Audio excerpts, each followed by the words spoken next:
What's going on, guys? Today I'm doing a deck profile on Cyber Dragon OTK. This deck is designed to use Power Bond along with Cyber Dragons to make Cyber Twin Dragon or Chimera Tech Rampage Dragon and try to swing a couple times, to win the game in an OTK type fashion.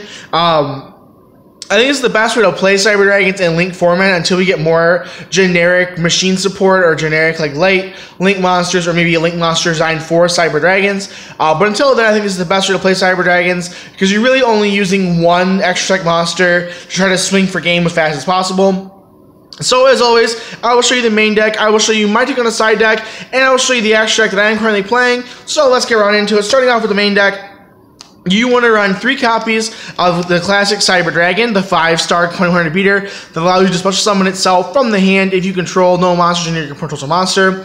Very classic card, everyone knows what it does. It's also very important because his name is Cyber Dragon, which is what you are trying to run because you use Power Bond to make Cyber Twin, Chimera Tech, Rampage Dragon, very important cards. So 3 copies of Cyber Dragon. Same with 3 copies of the best card in the deck, 3 copies of Cyber Dragon Core. Very, very, very important card in the deck because it allows you to search your search card, Cyber Repair Plant. And the fact his name is treated as Cyber Dragon is very important when you can use Power Bond with it. And you can go Machine Dupe and summon 2 level 5 Cyber Dragons from the deck, which is very, very cool. So 3 Cyber Dragon Core. Same with 3 Cyber Dragon Dry. Its name is treated as Cyber Dragon while it's in the field or a grave, which is very important because it allows you to use Power Bond to go into your big plays again, like I've said before. So 3 Cyber Dragon Dry. You want to try to have as many Cyber Dragon names as possible while keeping your deck consistent, so I think the 9 Cyber Dragon names are what you need. I think any more you can be clogging. I like to run 3 Galaxy Soldier as a supporting engine because Galaxy Soldier allows you to pitch a light monster to special summon itself, and then when it's summoned that way, you can search on a Galaxy Soldier and do it again. You want to pitch a Cyber Dragon monster, either regular Cyber Dragon Core, Cyber Dragon Dry, from your hand to the grave, because it keeps Repair Plant live, which is very, very cool. So, and he's a level 5 machine, meaning you can go into Nova and then into Infinity, which is awesome. So 3 copies of Cyber Galaxy Soldier. Next, 3 copies of Chromatically Golden Jet. It allows you to make itself a level 5, and be it that's a level 5 machine, it allows you to go into your Chimera Tech, your Cyber Dragon Nova and then into Infinity, which is very, very cool. So 3 copies of Chromatically Golden Jet, and it's a light monster, meaning you can pitch it off of Galaxy Soldier. And then for the Kaiju engine, I like to run 3 copies of Jizukiru because he's a light machine. You can give your opponent then Chimera Tech it away, which is very cool. 1 Dogeron and 1 Gamma-Sil. I like to give my opponent the Gamma-Sil and me the Dogeron off of Interrupted Kaiju Slumber if I have no other plays to make. And then because both Dogeron and Gamma-Sil are both level 8s, you can Chimera Tech Fortress Dragon, overlay into those 2, and then have your number 38 Hope Harbinger on the field, which is very, very good. So that's it for the monsters. Off to the spells, you want to run 3 copies of Power Bond. The deck is designed to use Power Bond to OTK. It's called Power Bond OTK for a reason. Power Bond, if you guys don't know what Power Bond does, you can fusion summon 1 machine-type fusion monster from your extra deck using monsters from your hand or your side of the field fusion material, and it gains attack equal to its original attack, which is awesome because it allows you to swing. Allows you to have a Twin Dragon at 1500 attack, or 1500 attack swinging twice, or it allows you to have a Rampage Dragon at 4200 attack that can swing 3 times. So it allows you to really put a lot of pressure on the board very, very fast. You do take damage on the end phase. That's usually not too big of a deal because the attack boost is permanent, and you don't run any monster that's going to gain 8,000 attack. You're not really worried about that. It's going to ram into stuff, which is going to be absolutely crazy. So 3 copies of Power Bond. It can kind of clog your hand, but I think the benefit of getting 3 Power Bond into your big play for OTK is more important. Then I run 2 Repair Plant. I find that in the OTK build, it can clog your hand if you don't have a Cyber Dragon Engrave and you don't want to have, 2. You want to run 3 of this, get 2 in your opening hand and 2 Power Bond like a Machine Dupe because then you brick down and compare. But I think having 2 is very good. It's the best card in your deck. It allows you to search every monster you play. Every machine type monster you play, you can search it, which is very, very good as long as Cyber Dragon is Engrave. So 2 Repair Plant along with 2 Machine Duplication because you hit that card off of Core, and you have an immediate Infinity, which is very, very cool. And because you have Core on the field, you can go into Infinity, then take your own Core, get off the field if you absolutely have to for a first turn board. It's not too bad. 2 Machine Dupe. Then I run 2 Instant Fusion because Panther Dragon is a very good card in this deck. And it's level 5 light machine, which is very, very good. So 2 Instant Fusion, you want to see it. You want to try to use it and abuse it. So very, very good to card there at 2 Instant Fusion. Then I run 2 Erupt Kaiju Slumber. I run this card at 3, but it's limited. It's semi-limited down to 2. You guys know what Kaiju Slumber does. Very, very important card. A massive board wipe, which is very, very good in today's game. Then I run 3 Pot of Desires. In this deck, you don't care what you banish. You honestly couldn't care less. The odds of you banishing 9 Cyber Dragons, or even 8 Cyber Dragons, if you're going to go that route, the odds of you banishing 8 Cyber Dragons out of the 10 cards you banish is incredibly low. And that +1 can really be the difference between you winning the game that turn or you losing the game next turn. So I think 3 Desires is very good. It's never really going to clog your hand. It can kind of suck to draw, multiples of it, but you're willing to risk it because you want to be able to see your common pieces as fast as possible to play from there. So 3 Pot of Desires I think is absolutely okay in this deck. Then I run 2 Twin Twister because you don't want to get hit by like a back row card. You don't want to get hit by a Mirror Force or something like that. That's really going to interrupt your plays with like a really type of Mirror Force type play, or like a Trap Hole, or even like a Solemn Warning or Solemn Strike, something like that. You want to try to avoid that. So 2 Twin Twister, I think, to get around that. Also, you don't mind pitching a Cyber Dragon to the grave because you're going to keep Repair Plant live. Then 1 Raigeki for the extra board wipe to destroy your opponent's side of the field and then be able to swing freely is very, very good. So 1 Raigeki.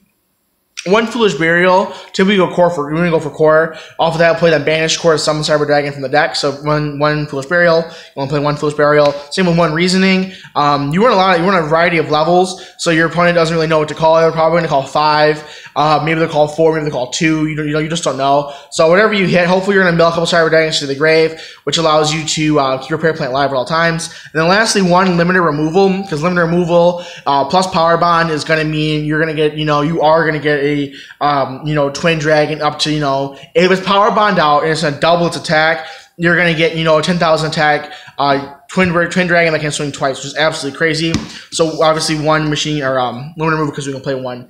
And that's it for the main deck. Off to the side deck. Again, side deck is always personal preference. This is what I like to play. I like to play 2 Cyber Dragon Zwei. I think that's how you pronounce it. If I'm playing, I'm not seeing enough Cyber Dragon names for Power Bond, I'll side him in place of like 1 Jizukuru and maybe like Reasoning or something like that, because you really want to be able to see your Cyber Dragon names so you can make your play with Power Bond. So very, very important. I think having an extra Cyber Dragon in the side that you can side in or side out for game 1 and for game 2 and game 3 is very important. And then the 1 Max C, it's the best hand trap, but because Zoo isn't as like powerful as it once was. This still special a lot, and you can still lock them down. And it's not as popular as it once was. And you have 2 Draco, which special summon very, very little. So I think Max C and the Psychic is okay. And then I run 2 Overload Fusion. In case I find that in late in game I'm not having an ability to extend my plays any further, I go Overload because you can make Chimera Tech Overdragon, and if you guys know what Overdragon does, he gains 800 attack for each monster you use for its fusion summon, and being able to banish it from your side of the field or your graveyard, and banishing 10, 12 machine monsters, or just even 5 or 6. You're gonna have Rampage or Overdragon, at 4,000 attack, being able to attack, which is really good. So I think 2 Overload Fusion if you're finding you're not seeing your pieces fast enough. Then double Dark Hole for board wipe presence, just so you can hopefully clear the board if you're using for your OTK.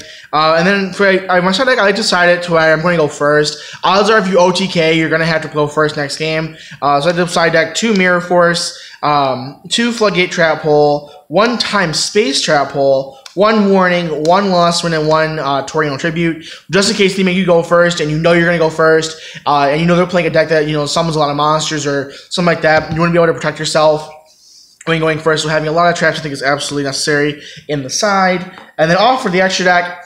I think the extra deck is a personal preference thing where you can run kind of in ratio, but I like to run 2 Cyber Dragon Infinity because it's an absolute lockdown card. Infinity can win you games by itself, along with 2 Cyber Dragon Nova. Also, too, because True King Dinosaurs are a deck and Lithosogem is a very popular card, being able to look into your extra deck to banish pieces means I rarely want to have an important card in my extra deck at more than at 1 because it can banish and I can't use it. So I think 2 and 2 is very good. And also Nova's effect can help you OTK too. If you have a Cyber Dragon in grave, you can detach from the summon a Cyber Dragon. So if you have like the 2100 Cyber Dragon, you can get extra 2100 attack, which is very good. So I think 2 Nova and 2 Infinity are good.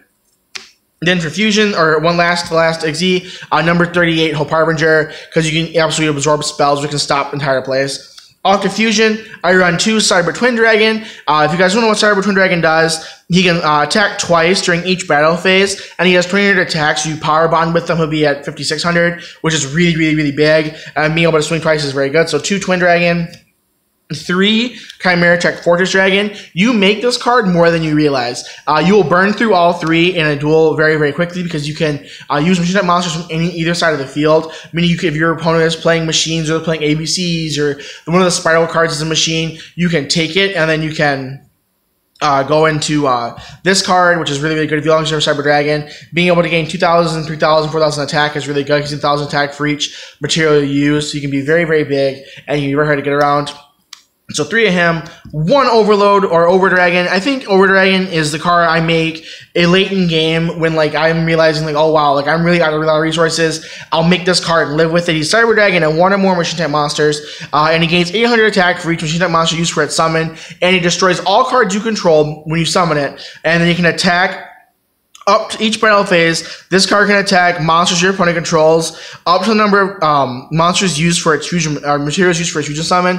Meaning, if you have used 4 materials for it, he'll be sitting at 3,200. It can swing 4 times on monsters, so it can be a huge problem to get around. So 1 Overload Dragon, then 2 Chimera Tech Rampage Dragon. This is a really good OTK card. If you guys don't know what he does, he takes 2 or more Cyber Dragon monsters, and when he is fusion summoned, you can target spell traps on the field up to the number of fusion materials used for its fusion summon and destroy them, which is really good. And once per turn, you can send up to 2 light machine type monsters from your deck to your grave, and if you do, for each monster sent to the graveyard, this card gains 1 additional attack during each battle phase this turn, meaning he can swing up to 3 times. They have 4,200 attack, which is absolutely crazy. My camera's being a little, there it goes. Which is absolutely crazy. He can be a huge problem to get around. If you don't have trap setter a way to get around him, he can be an absolute problem to get around. So 2 of him, and then 1 Panther Dragon, your instant fusion target. Level 5 machine, and its effect isn't bad. If it is sent to destroyed into the graveyard, you can target 1 card in the field and destroy that target. So really, really good there. And then lastly, 1 Decode Talker, because getting 3 monsters on the field can be kind of a problem for this deck, but you can do it. And then going into Decode Talker, opening up 2 more spots, I think is really good. And the fact he gains 500 attack for each monster he points to means he can realistically be at 3,300 while you're swinging for game. So very good card and 1 Decode Talker. So that's it for the deck. I hope you guys enjoyed the deck profile. Thank you so much for watching as always. Cyber Dragons are a really fun deck, and a deck that's getting new support in November in those legendary decks. So hopefully they'll get something kind of good, and hopefully they'll get legacy support coming out in future sets. So they'll start with Cyber Dragon Link Monster, something like that, which I think will be very, very helpful. So yeah, if you guys have any suggestions for future videos, let me know in the comment section down below. I will try my absolute best to make the video. Thank you so much for watching, as I said before. Make sure you like, comment, subscribe, and I'll see you next time.